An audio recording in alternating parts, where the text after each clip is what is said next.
we have Kong, who is a viral YouTuber, and then interviewed by Eric Siu, Single Brain CEO and host of Marketing School and the Growth Everywhere podcast. I guess I can start from the beginning. So I was born in Vietnam. I think we got really lucky in the sense that I was able to come here and have the opportunities that I do. And so that really kind of shaped my view of the world because I try not to take things for granted. Even with that, we came here and I grew up pretty poor. I grew up in the Bay Area. This was before like the tech boom and everything, 1992 or 1990 I think is when we came here. So we moved to the Bay Area. We got government funded housing, Section 8 housing.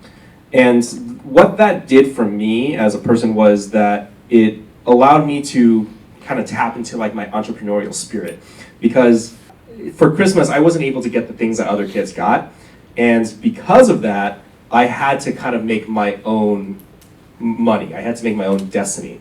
So if I wanted to buy games or if I wanted to buy the new Razor scooter, I would have to make money. So I think I was an entrepreneur when I was in, 5th grade, and I was selling bootleg CDs. This was when CD burners first came out.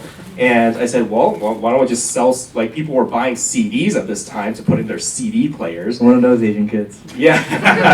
And so I was like, well, why don't I just make fake ones? I mean, I told them it was fake, but I'll sell it to you at, a quarter of the cost. And I put like a little like label on it and everything. So, I just did that stuff like that for my whole life because I grew up in a family that wasn't, we didn't have a lot of money. Another memory that comes to mind is in high school, they banned candy, and immediately I was like, I'm gonna buy candy and sell it to people, right? Like, this is just how my brain works because of the way I was raised. And even in college, I went to school for, I wanted to get a business administration degree with a concentration in entrepreneurship. About a year and a half in, I realized this is just bullshit, and I tried to drop out multiple times. The third time was the successful one in 2011. It was my last semester, and at that time, co-founder and I decided let's drop out of school to make YouTube videos. So that's kind of the story of how we got into YouTube. The story around YouTube, I mean, can you give everyone a little context as to the success that you've seen in terms of numbers with YouTube, just so everyone kind of knows, and then we can kind of go into that story a little bit? Yeah. So to date, so I dropped out in 2011, and we worked on that for 5 years. We created 5 different channels with over 500 million views. 1 billion if you count the ones that like we worked on but didn't own.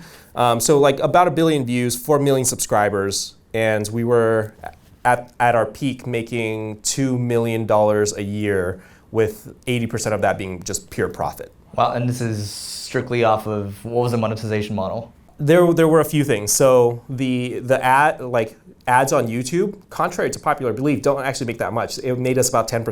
80% of the revenue came from us selling digital products and also merchandise. So we had to create our own business outside of YouTube to make that amount of money. Got it. And one of your first channels, I used to watch it growing up. Actually, that makes me sound older, but yes, growing up. So what can you tell us about one of your channels? The one I'm most familiar with is Simple Pickup. So what was the impetus for that, and tell us about that story. So our first channel was Simple Pickup. It basically started out with me, and I don't know if you guys have read this book called The Game. It's by Neil Strauss, but basically it's this guy who was a nerd and turned into like this crazy superstar playboy type of person because he learned how to pick up girls. So I think we kind of rode off of the wave of that, which is there's a lot of people out there, guys and girls, who are not good with their dating life. And so we created a whole channel off that. It started out with us picking up girls with cheesy pickup lines, and then somehow it transformed into us, getting porn stars into our office and teaching people how to give blowjobs with popsicles. Oh, nice. What's like an example of a pickup line that you've used successfully? I mean, they're all successful, but at the end of the day, like the underlying message that we were trying to convey is that it doesn't really matter where, what your ethnicity is, what you look like, how you dress, what your interests are. There's going to be people out in the world that are going to accept you for who you are. And so, there was this like surface level layer of like, oh, this is funny, this is going to be comedy, we're going to make you laugh. But the underlying message was always like, just be cool with who you are. It doesn't matter if you like comic books. It doesn't matter if you like video games. It doesn't matter if you like fantasy novels, right? Like, just express that to people. And if some people don't like you for it, so be it. But there's going to be a very large number of people, surprisingly large number of people in the world that will appreciate you for that. Great. So I want to get a little practical for a second, because there's a couple of people in here that have pretty successful YouTube channels, 300,000, 500,000 plus. I mean, even if let's say you're starting out, you have 0, what would be your tip for some people looking to get into YouTube to build an audience? 2 things. So one, you have to start with whatever you're passionate about. People see other channels doing something like pranks or vlogs or maybe like they're doing food reviews and they're like, oh yeah, I'm gonna copy that because I like that content. But if you're not like obsessed with food, if you're not obsessed with science, for example, then you shouldn't make a channel about that. So you got to figure out, what do you personally like? If you had $1 billion, right, what would you spend your time doing? And it might be playing video games. It might be traveling the world. It might be trying different foods. So you got to figure that out first. That's number one. And the reason why that's important is because, yeah, you can create a channel that gets like millions of views, but what I've seen in my career and what you're seeing now in the world of like social media influencers is people get burned out. They're making 6 figures, 7 figures, and they get burned out because they're like, I can't handle this anymore. I don't like doing this. So I think it's really important to figure out like what you actually enjoy doing. That's number one, because that's going to set you up for the long term. And then number 2 is just steal ideas from people. Like, everybody who tries to start a YouTube channel tries to reinvent the wheel, and they're like, hey, I'm gonna do photography, but I'm gonna do this like crazy thing with A, B, C, D, E, F, G. And I'm just like, dude, you don't have to do that. Just take whatever is already working with people in your niche or people outside of your niche, and literally just copy what they're doing, but add your own twist to it. That's the easiest way to succeed. Now, does that mean that you can't be original and invent the wheel? Absolutely not. Like, you could totally do that if you want to, but that's extremely hard to do compared to the alternative, which is take an idea that already exists, add it to your niche or your interest, and then just put your own twist on it. Great. And so with YouTube, you just talked about how 10% of your revenues came from ads. So how did you go about finding products to sell? Like, what were you selling in the first place? You can think of it like this. On the YouTube layer, which is the free content, right? It was like mostly entertainment, 80% entertainment, and then 20% information, teaching people how to be themselves, how to be confident, how to be composed when you're going on dates, et cetera, et cetera. Now, on the paid side, we had a product that was $37 a month that was 80% information and then 20% entertainment, or maybe even less than that, maybe like 95% information.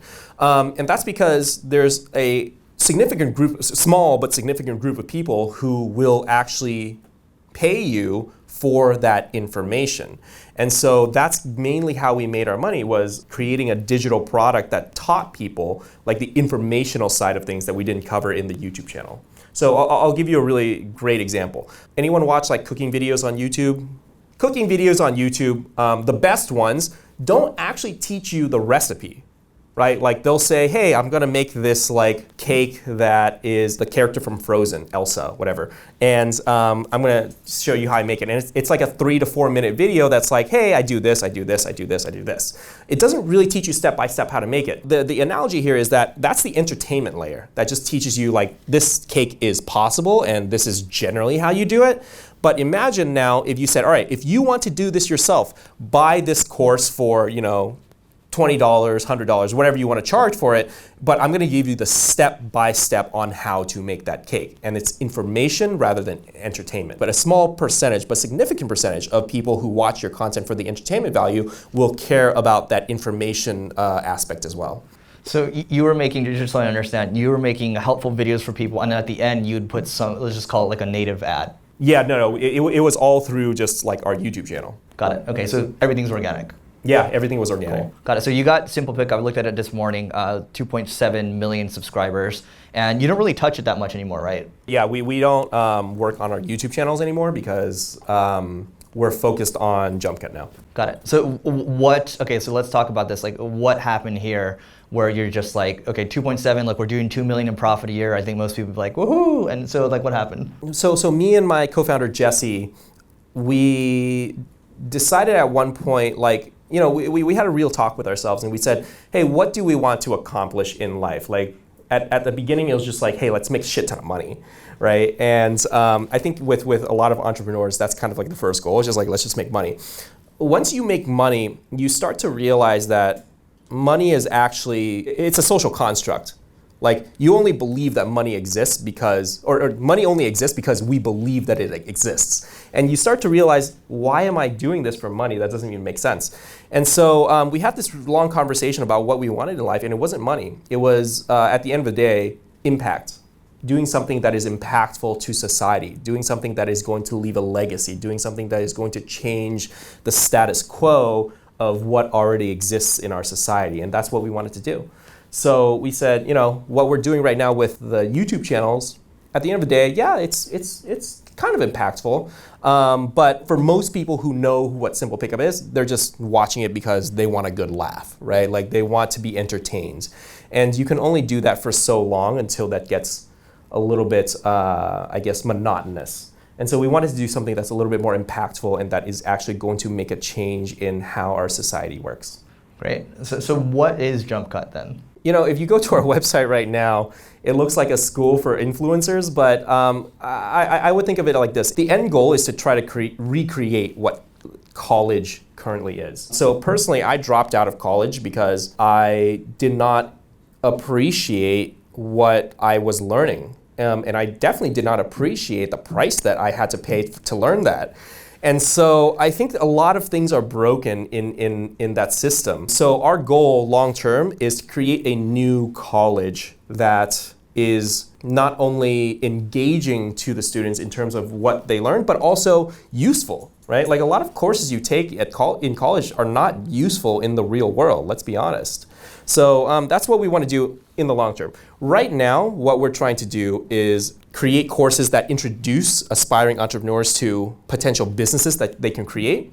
And then the second phase is the skills that they need to grow that business. So you're talking about copywriting, doing paid advertising, marketing, that kind of stuff. But eventually, what we want to do is have a business school that teaches people pretty much any skill that they want to learn that will actually get them to be good in the world of business. Great. And so the courses that you have right now on the site, what's available for people to buy? So right now we have 3 courses. One is called Viral Academy, which teaches you how to create a YouTube channel and build a business off of it.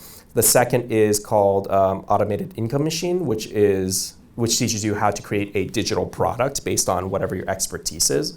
And then the third is the art of the startup. So this is probably our most cinematic course. The instructor is Justin Kan, who is the founder of Twitch.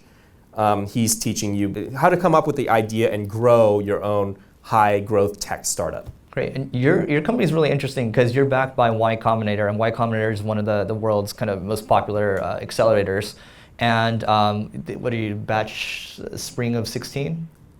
Yeah, summer of 16. Summer of 16. Okay, great. So can you tell everyone about, give them a better explanation of Y Combinator and what that's done for Jumpcut, so then they have an idea of how these accelerators work? Very interesting. So we wanted to go into Y Combinator like many times, but we were already making money. So we're like, well, we're too good for this. And at one point we said, okay, well, we need a shit ton of money to actually try to make this idea work. The idea of, like, with Jumpcut, what we're trying to do is, yes, we're trying to create courses for entrepreneurs, but we're trying to make them cinematic in nature, right? Like, a lot of times when you take an online course, you're watching somebody give a lecture. It's just that. And it's like, the analogy I like to give is, imagine instead of watching a movie like Batman or The Avengers, you're watching a play of The Avengers. Like, someone's literally just filming a play of The Avengers, and you're like, well, what the fuck? Why am I watching a play when there's like so much technology that you can use to make this way more engaging, right? And that's the same thing that's happening with education right now, which is they're recording plays. That's what it is. There's a lecture and they're recording lectures. So our whole hypothesis is coming from a viral video background. Like we have the ability to create really, really compelling content, especially for education, but nobody's doing it. We decided, okay, let's do that and let's actually change the landscape of online education. We realized we need money to do this. And that's when we seriously considered getting venture funding. We met with a few people in LA through introduction from our network, and the tipping point was this guy from BAM Ventures. I don't know if any of you guys know that guy, but he when we pitched him, he literally laughed at us and was like, "This is stupid, and you guys are not going to succeed." And so we said, "All right, well, we got to raise money." So we decided to apply to Y Combinator. Long story short, we got in, and it's not easy to get in, by the way. Apparently, it's harder than Harvard, but somehow we got in. Originally, the idea was let's go into Y Combinator so that we can raise easily, which happened. At the end of the Y Combinator, there's this thing called Demo Day where literally 500 investors are watching you and you're pitching to them. It's just super, super easy to raise. After about 3 weeks, we raised about $2 million. It's an incredible, incredible community. But I think the surprising part about Y Combinator is that the network and the connections that you make with other entrepreneurs is just, it's magical. It's seriously magical. It's basically people who are going through the same thing as you, connecting with you on an emotional level, and then on a more tangible level, there's this forum that we have called Bookface, and you can ask hey, I'm having trouble scaling from 20 people to 50 people right now. I'm having trouble setting up my processes. Do you guys have any recommendations on who I can talk to? And 10 people will literally respond. So the network has just been incredible in terms of giving us value. There was this one time our AdWords account got shut down. We're emailing the AdWords team every single day and calling them every single day because a lot of our revenue comes from paid acquisition. After the 5th day, I told our VP of marketing, I was like, dude, what's going on? He says, they keep saying, we'll handle it. So I post on Bookface on our forum and I go, hey, our AdWords account got shut down. Can anybody help? 10 people responded. And literally the next day, we had some director at Google calling us and profusely apologizing, saying, I'm so sorry this happened. And they reinstated our account, and then they sent us merch too. And so, that just gives you a small glimpse of how powerful this network is. You literally just ask a question, and tons of people are willing to help. For those of you that don't have Bookface, I'll share an anecdote real quick. A while back, I was working I was leading growth for this online education startup, and our AdWords account got shut down. And so we did the same thing. We're emailing every single day, and then eventually they just weren't responding. So I emailed them. I was like, hey, look, I'm gonna lose my job if you don't turn the account back on. And literally, it turned on magically the next day. So just in case that happens to you guys, you can do that too. You don't need Bookface. Going on from that, so for you guys, Y Combinator isn't the only accelerator you can use, right? There's Techstars, there's a bunch of others out there. So how much did they give you, and then how much equity did they take? So it's standard across all companies. They give you $120,000 and they take 7%. Got it, cool. And how much revenues were you doing at the time? 80, maybe 100K to 120K MRR. Okay. Yeah, but it was kind of a weird situation because we were including those YouTube channels into that revenue. And then eventually we said we're not going to do this anymore. So all inclusive, I think it was 120, but in terms of just what Jumpcut is right now, it was probably 20, 30. And what's Jumpcut at now? How are you guys doing now? Yeah, we'll probably do 15 million this year. And LTV for us is about 1,100, and cost of getting CAC is probably around 320. Cool. So LTV, lifetime value, CAC, cost of acquiring a customer. Because Kong is so good at YouTube, everything adds up, right? We always talk about our past experiences, and I think we have a video to pull up too, and then maybe we can talk to it. Do you want to pull up the video first and then talk about the concepts? Is it the Flex video? It is the Flex video. Oh, okay. Yeah. I had a background in making viral videos, and it turns out that skill translates really well into making video ads that convert. And so we've been doing it for our own product, obviously, but then sometimes we just do it like for other companies too, kind of as a fun weekend project. So the video you're about to see is something that we did for this company called Flex, who was also in YC. And we just really believed in their product. We thought this is something that the world should know about. And yeah, we use kind of the psychological triggers of what makes a viral video to apply to this ad that they're gonna run. Hi, I'm Kara, and I love to but I hate my period. If you get periods, you know exactly what I'm talking about. Every month, you shove a little piece of cotton into your vagina, and that comes with a lot of complications. You have to change it every 3 hours. Sometimes it leaks. It smells horrible. You get pee strain.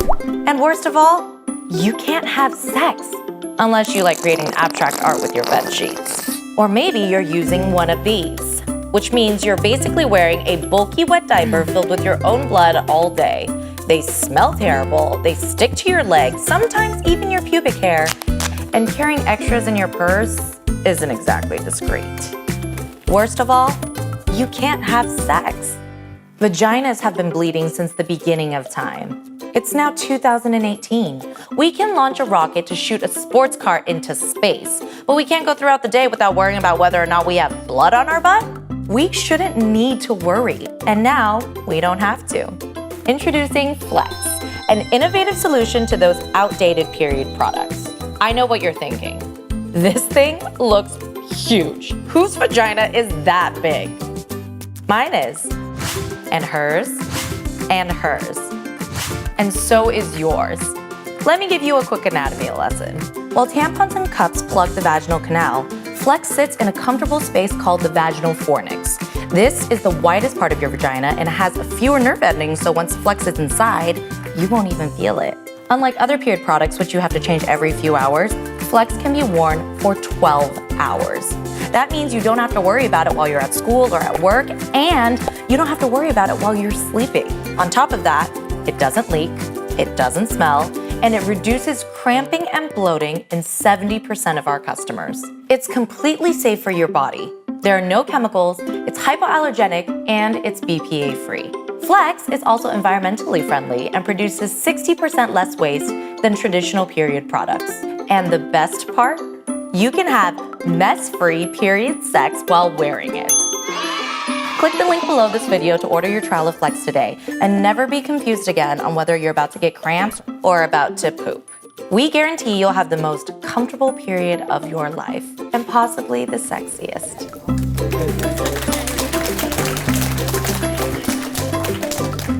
I learned a lot about the female anatomy during this project.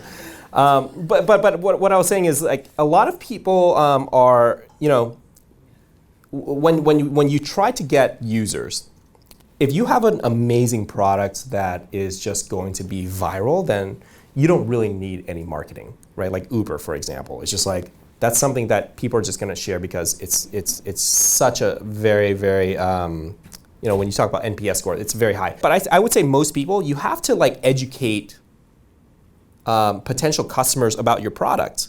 And so if you look at the types of ads that you can create, you know, there's search ads where someone says alternative period products, right? And you can get that small sliver of people.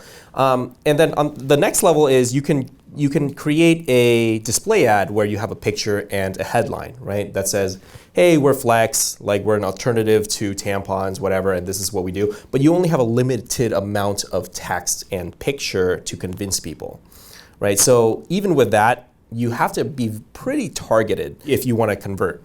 Now with video, it's kind of the complete opposite, because if you hit the right psychological triggers, you basically have, instead of just a picture and a headline, you have 3 to 5 minutes to convince someone that your product is the best product in the world and they should try it. So think about it like this.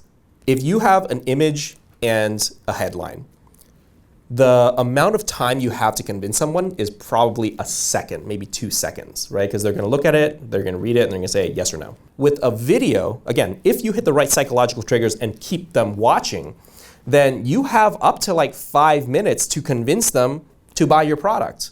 And so I think with video, a lot of people kind of underestimate it because they don't really know, like they don't really understand how to convert with that.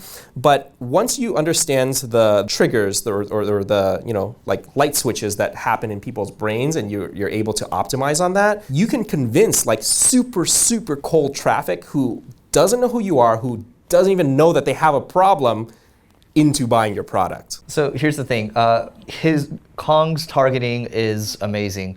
Tell us how you target, in general. Yeah, originally we were like, hey, let's figure out who our audience is and let's target, you know, college students 18 to 24 who live in big cities, et cetera, and we got like really microscopic with it.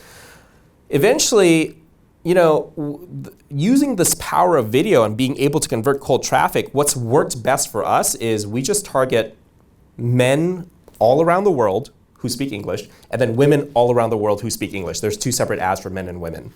But that is by far the highest performing ad for us, literally just targeting men all around the world and women all around the world. Great. It's not just Kong that's doing that. I mean, look, when you're able to do that, that's the holy grail, right? And I know I was just speaking to a guy this morning that does courses as well, and he's updated me. I thought he was doing 20 million, now he's doing 35 million. I was like, okay, what are you doing? So he's like, targeting is the same thing. He's targeting all males across America, I think around the world as well. Same thing, all females too. So that's the power of it. You no longer need to think that much when you have something that can really speak to everyone, right? Yeah, totally. And I think that's the power of video. Like you're not gonna be able to do, it's very, very hard to do that with just a picture and a headline. It's very hard to do that. You have to get pretty targeted when you advertise that way.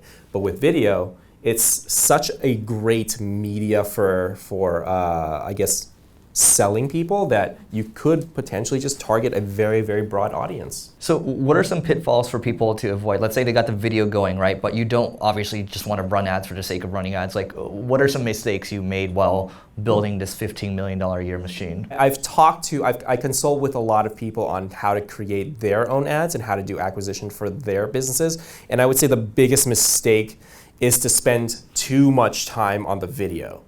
So I'll give you a really, really great example. One of our friends from YC spent, I think it was like $80,000 on like a product video.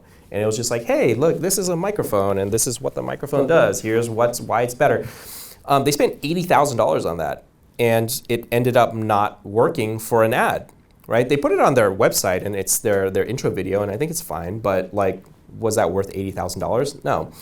So the biggest mistake that people make is they think that we only have one shot to get this video right. And that's not true. You actually have you have multiple opportunities to get that video right. The main thing you have to focus on is, does this script work?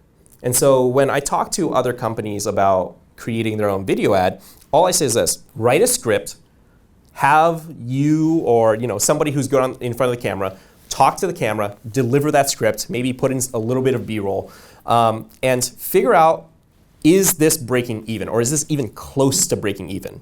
Because if it's close to breaking even, that means you have something good here, and you can continue to iterate on that. I literally wrote this one ad, and filmed it and edited the ad literally in one day, like all in one day, right?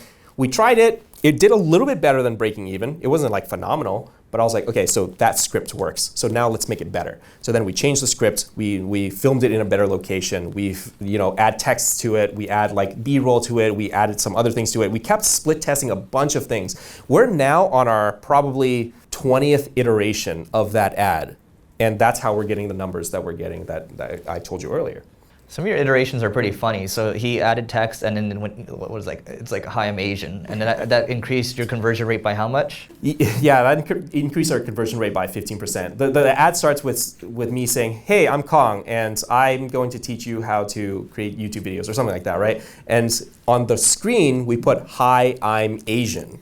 So it's like, so it's just stuff like that that just, you continue testing on it and you figure out what works and what doesn't. But that worked really well for us. We did a mastermind, we did a retreat a couple months ago in Mexico, and when we got to the airport, some guy turned you around immediately and recognized you, and you guys took a selfie. Not only that happened multiple times in Mexico. I remember we're just walking around, and then it happened again and again and again. So this talk is about how to be YouTube famous. So going back to that a little bit, how is it being a YouTube influencer? What are the pros and cons around it, just because we're talking about being famous? Yeah, I think the pros is definitely you get constantly reminded of the work that you're doing, right? And so I think that it really comes down to just doing things that you are very passionate about. So if I was creating a YouTube video, like a YouTube channel about skateboarding, if people recognize me for that, I probably wouldn't feel that great because I don't really enjoy skateboarding that much, but I'm pretty sure I can make a viral channel out of it. So that's the great thing is that if you choose something that you're really passionate in, and people come up to you and say, "Hey, look, you've like changed my life," or at the very least, I was depressed and I saw your videos and it changed my outlook on life. It feels really, really good because it's validation for what you're doing.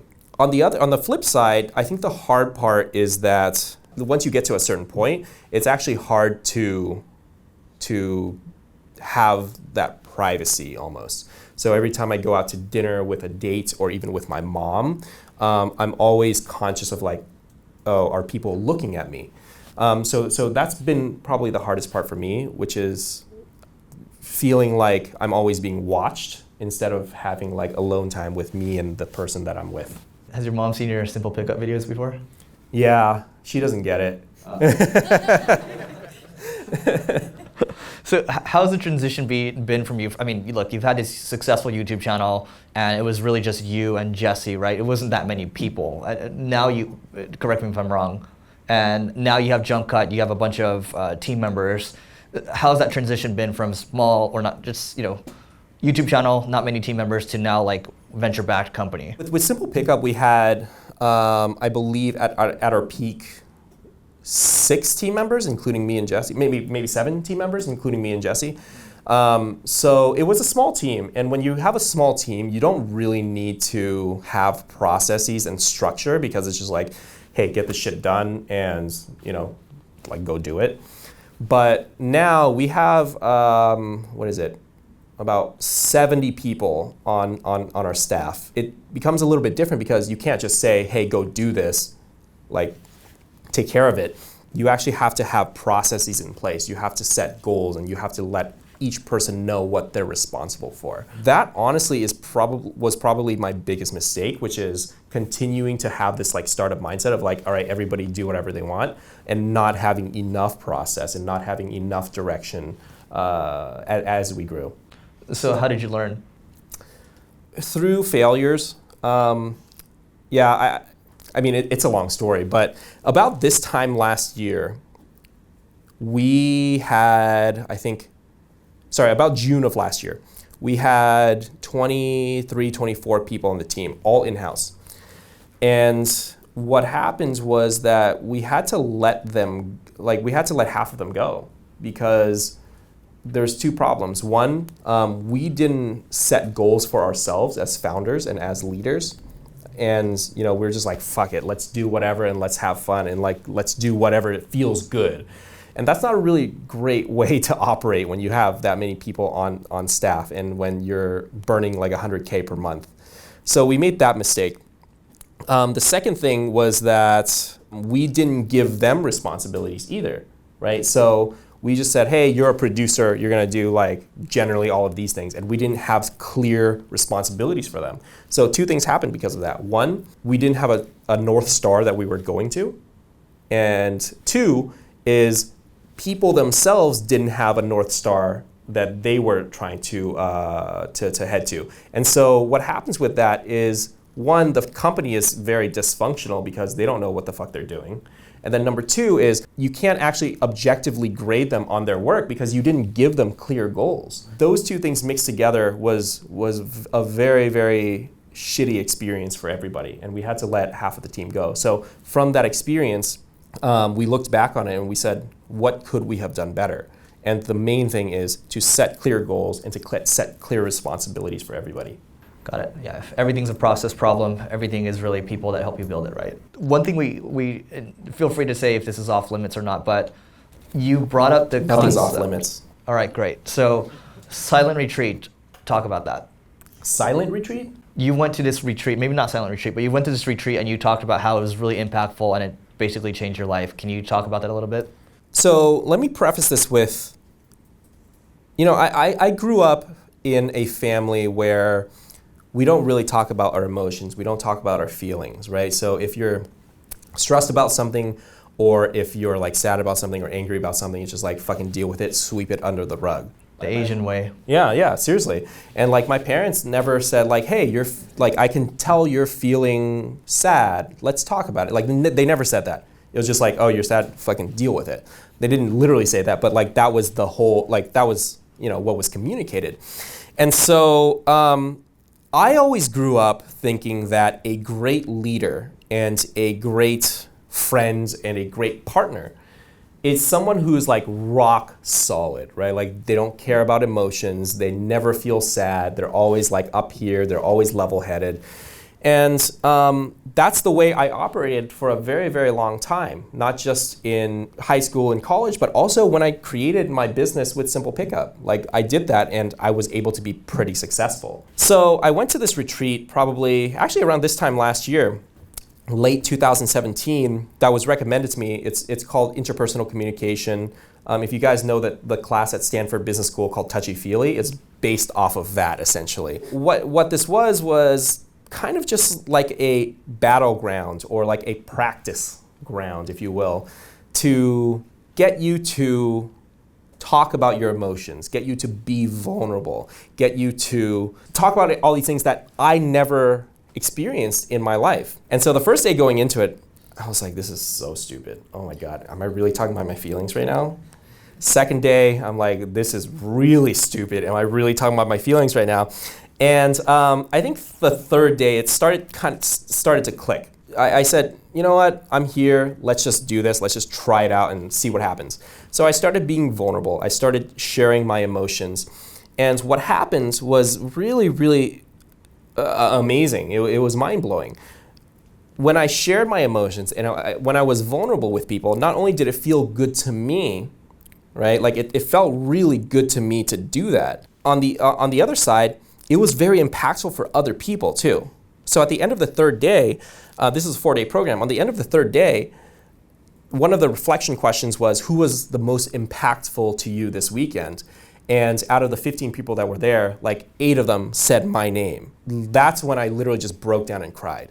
I cried for, no joke, 4 hours straight.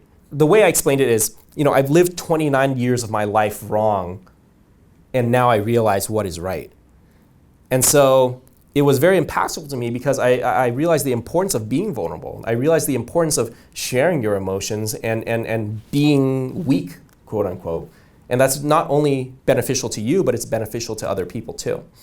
And so the fourth day, like I couldn't stop crying the whole entire day. But coming back from that trip, what really, I guess, changed my outlook was that when you are a leader or a partner or even a friend, like showing more emotions is a good thing. Being vulnerable is a good thing. And before I thought that was weak. I thought, if you're doing that, then you're a weak person. But what I've come to realize is it's probably the strongest thing that you can do, especially if you're in a position of leadership. I remember when you walked into that house, you didn't know anybody aside from us knowing each other. So it's like 9 or 10 other entrepreneurs or so, and I think you're just like you. Well, I'm not going to go into specifics unless you're okay with it. I'm okay with it. Okay, I don't even know what you're going to say, but I think it was either I need to take a huge shit or I just took a huge shit. Oh, I mean that's pretty normal. But you get what I mean, right? It's like right there, raw and to the point. But anyway, so we're wrapping up towards the end of the interview portion, but we're going to go into Q&A afterwards. I just got a couple more questions until Ben tells me to shut up. So in terms of kind of new habits or that you've cultivated in the last, let's say, year or so, going to this retreat, for example? Are there any new habits you can speak to? I think the main thing is being able to express how you feel with other people. For me, it's with my employees and with the leadership team, but it also translates into my personal life too. So I haven't had a serious girlfriend for probably 10 years, and I started kind of dating one maybe 6 months ago. I'm still kind of afraid to admit it, but we're pretty much dating. Kind of, maybe. Yeah. Yeah. The main thing is this. I'm now, in terms of habits, I'm not afraid to tell people how I feel, literally how I feel. So a lot of times, you guys will come to events like this, or maybe meetups with other entrepreneurs, and it's hey, how are you doing? How's it going? You see somebody that you've known, but they're an acquaintance, and your intention is always your natural inclination is to always say, I'm great, I'm doing so good, here's all the great things about my life. And one of the things that I try to do now, especially with friends that I've known or acquaintances that I've known for a while, especially founders in YC, I always tell them, hey, here's all the great things, but here's the bad things too. And I try to be really honest about that. Because number one, again, it feels good to me to let that out because they're probably feeling the same things. But number two, it makes that bond with you guys way closer than if you just said, hey, look at all these great things I'm doing, right? So that's probably the biggest change in behavior that I've seen in my life from that retreat. That's great. So I got one more question, but since we're going into the Q&A, if you look at the link behind me, you can go to it right now, open up your mobile device or whatever, but you're going to be able to add questions, and it's going to be like Reddit style where you're able to upvote, and then we're going to work down the lists. So it's going to be nice, it's going to be engaging. So final question for you, maybe I have time for two, but in terms of new tools that you've added in the last year or so, earlier this morning I was doing a podcast, this guy's like, yeah, I bought this bed jet. The bed jet sprays cold air into your sheets and all that. He's like, a bed jet? A bed jet. It's $400. Go buy it. I have one. It's great. But because of him. What does it do? It sprays. It's a fan that sprays air under your sheets so you don't get too cold or too hot. Similar to that, right? What could you recommend? It could be like an app. It could be like that. I think I'm going to be kind of biased because I've been going through this. This app I use is called Mood Notes. There's a lot of different apps that kind of do the same thing, but essentially it pings you, once a day or twice a day, however often you set it, and it says, how are you feeling right now? And it's not just good, bad, or whatever. There's literally a list of 20 things. And so there's two things that happen there. One is you start to understand your feelings more, and you get more comfortable with expressing your feelings. But then number two is there's a lot of studies that have been done where everybody thinks about intelligence as logical intelligence. Can you solve this math problem? Here's a problem, can you solve it? But there's this other thing called emotional intelligence too that I think is very underrated. And to improve your emotional intelligence, a lot of studies have shown that if you just improve your vocabulary in how you feel and in your emotions, that actually improves your emotional intelligence by a lot. And so I've been using this app, and it's just been very, very incredible because it tracks the way you feel, what's been happening, and then it also improves your emotional intelligence because it forces you to use words about how you feel that you haven't used before.